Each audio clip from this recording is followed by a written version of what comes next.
జానపద వాంగ్మయాన్ని ఆశ్రయించకుండా మీరు పాటను కైగడితే నా శిరస్సు మీ పాదాలను ముద్దాడుతుంది.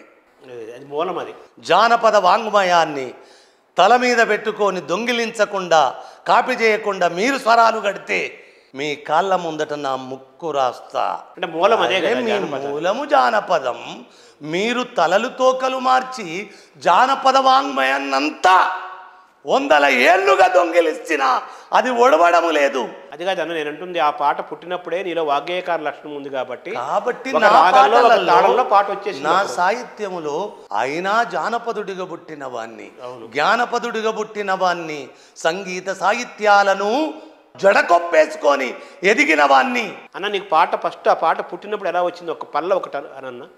ఇప్పుడు మనం అనుకున్నాం కదా వాగ్గేయకారుడు అంటే సంగీతము సాహిత్యము అన్నీ కలిపిలా బయటికి రావటం కదా పాట పాట. తెలంగాణ జననీ జయకేతనం ముక్కోటి గొంతుకలు ఒకటైన చేతనం తరతరాల చరిత గల తల్లి నీరాజనం 10 జిల్లల నీ పిల్లలు ప్రణమిల్లిన శుభ తరుణం జై తెలంగాణ జై జై తెలంగాణ. ఇక్కడ ఒక తమాష ఉంది నాన్న. ఫస్ట్ అలా వచ్చింది రావటం. ఎప్పుడే స్వరం మారలే. ఇప్పుడు వచ్చినప్పుడు ఇప్పుడు మనకి ఈ 2.5 నిమిషాలే టోటల్ పాట ఎప్పుడు మారలే. యాజిటీజ్గా ఉంది, యాజిటీజ్గా ఉంటుంది. తర్వాత ఈ 2.5 పాట క్లుప్తం చేశారు కదా వాళ్ళు. అంటే ఫంక్షన్స్ లో గవర్నమెంట్ ఫంక్షన్ లో వాడుకోవడానికి అది పెద్దదవుతుంది కాబట్టి తగ్గించి పెట్టుకున్నారు. ఈ రచనలో కంప్లీట్ కవికి నీకు స్వేచ్ఛ ఇచ్చారు కదా. ఖచ్చితంగా సంపూర్ణంగా ఖచ్చితంగా. తర్వాత నీకు ఎందుకు ఒక మాట చెప్తాను, అది కూడా చెప్పాలి. ఒక రహస్యాన్ని వాళ్ళు కూడా వినాలి. పాట కంపోజ్ అయింది అనుశ్రీ గారు ఒకసారి ఇంటవా అని. అంటే 11 నిమిషాల పాట కంపోజ్ అయింది. 11 నిమిషాల పాట అదే అయింది. ఒకసారి విను అనుశ్రీ గారు అని. ఆయన ఎంతటి వినమ్రతో నాకు అబ్బా నేను చేతులు ఎత్తుతున్నాను. ఒకసారి వింటారా అనుశ్రీ గారు అంటే, మీరు చేసిన పాట నేను వినడం సార్. లేలే ఆ స్వరాన్ని కన్నది నువ్వు కదా, ఆ కవిత్వానికి అనుకున్నది నువ్వు కదా, నీ అథారిటీ నీ అధికారమే ఉండాలని రేవంత్ నాకు పర్సనల్గా చెప్పాడు ముఖ్యమంత్రి గారు. కాబట్టి నువ్వు వింటేనే ఓకే అంటే వాళ్ళని పిలుస్తా అన్నాడు. విన్నాను నేను విన్నప్పుడు చెప్పితే ఏమైనా తప్పు అవుతుందా సార్ అంటే నిర్మమాటంగా చెప్పు అన్నాడు. శృతి ఎక్కువ కాలేదా అన్న. మీకు సంగీతం వస్తుందా రాదని పక్కన పెడదాం సార్, నాకు అలా అనిపిస్తుంది. రామకృష్ణ గారి పాటను ఓపెన్ చేయండి అని చెప్పాను. ఓపెన్ చేస్తే గుండె వేగం ఉంటుంది కదా, కొట్టుకోవడం వేగం ఉంటుంది కదా. గుండె నాదాన్ని శృతి చేసి చూపెడితే అది 10లో దాని స్వరం ఉంటుంది. వీళ్ళు 10ని పెంచారు, పెరిగింది. అప్పటికి ఆయనే ఈ అమ్మ నీకెందుకు సంగీతం రాదయ్యా తండ్రి, సంగీతం వస్తుందని మళ్ళీ రామకృష్ణ పాడిన ఏ 10 దాని మీటర్ ఉన్నదో అదే 10లోకి తీసుకొచ్చి మన పాత రామకృష్ణ అంతే పాత పెద్ద ఆయన మళ్ళీ దాంట్లో పట్టుకొచ్చారు 10 నేనేమంటున్నా, శ్రీ కేసీఆర్ గారు అనుసంధానము చేసిన స్వరం 10 గుండెనాదం. దాని సంగీతము, దాని సాహిత్యము, దాని సంగీత స్వరము అందశ్రీదే.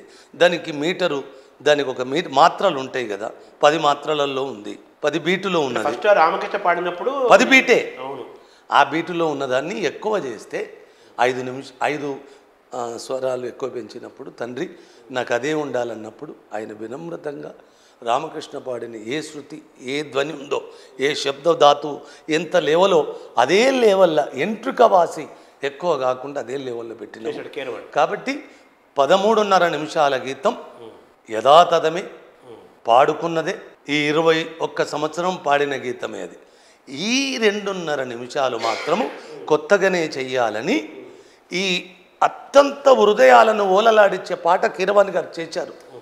అది 20-30 నిమిషాలు సదుదామని చెప్పిన ముఖ్యమంత్రి గారు ఒప్పుకోలేదాన్ని.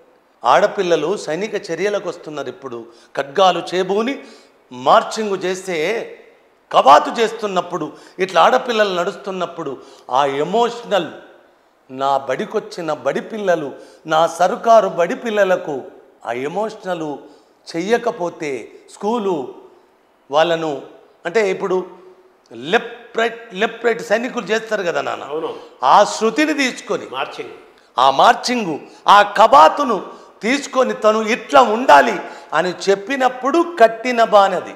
సో నీకు ఓవరాల్గా ఒక కవిగా ఆ పాటగా నీ పుట్టించిన ఒక జనకుడిగా, తల్లిదండ్రుడిగా, అలాగే సంగీత సాహిత్యాల ద్వారా నీ పాట కదా అది. ఎవరిది ఇప్పుడు ఈరోజు తెలంగాణది అందరిది, కానీ యాక్చువల్లీ పుట్టింది నీలో నుంచి పుట్టిన పాట కదా అది. అమ్మకు శరణాగతి. నీకు నచ్చింది కదా కీరవాణి చేసింది కూడా సంపూర్ణంగా. అందరికి నచ్చింది నాన్న. నీకంటున్నాను తిరగబడతారు జనాలు. అదే అదే నాకు నచ్చడం కాదు, నా తెలంగాణకు నచ్చాలి, నా తెలంగాణ జాతి మెచ్చాలి. ఆ రెండు జరిగినాయి. వాళ్ళందరికీ గుండె నిండుగా కీరవాణి గారికి నా పాటను 10 ఏళ్ళు 21 సంవత్సరం ఎలా ముద్దాడినరో నిన్న అలాగనే ముద్దాడినందుకు. ఈ పాట ఇప్పుడు కొత్తగా కీరవాణి స్వరరచన చేసి వచ్చిన పాట చరిత్రలో మిగులుతుంది ఇలాగే అని విశ్వాసం నీకుందా, అనిపిస్తుందా? ఆ పాటను కన్న నేను, ఆ పాట నాది కాదు. తెలంగాణ జాతికి వదిలేశారు, ఒడిలోకి ఎత్తుకుని దాన్ని పెంచి పెద్ద చేసింది వాళ్ళే. ఇప్పుడు ఈ పాట భవిష్యత్తు నేను చెప్తున్నా అదే. దాన్ని 21 సంవత్సరము బతికించుకున్న వాళ్ళు వాళ్ళే. లేదు ఇంకొక ఇప్పుడు రానున్న తరాలకు ఒకటి ఉంటుంది కదా, భవిష్యత్తు ఉంటుంది అనేది. భవిష్యత్తు అనేది అది పుట్టిననాడే తెలంగాణ నిర్ధారణ చేసింది శర్మ.